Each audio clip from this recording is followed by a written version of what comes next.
clip vào chỗ YouTube và xem nhé. Thôi.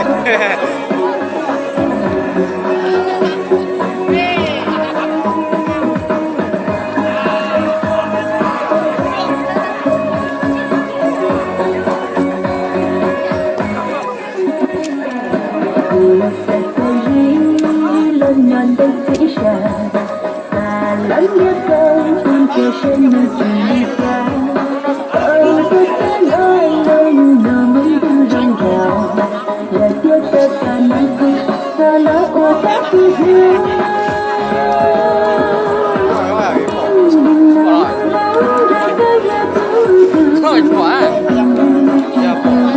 trong tay chỉ chiếu trong này lạnh đang giống quay được cái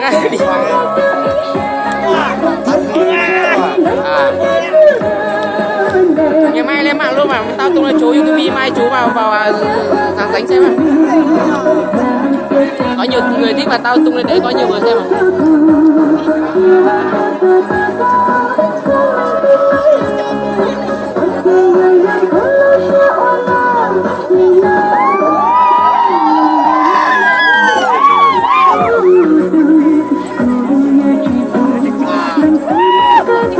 Ôi em ơi, cái gì đấy?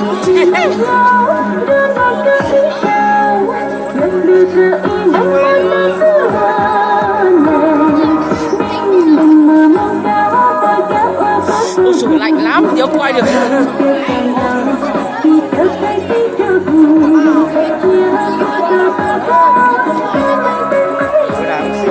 Đấy xinh mà.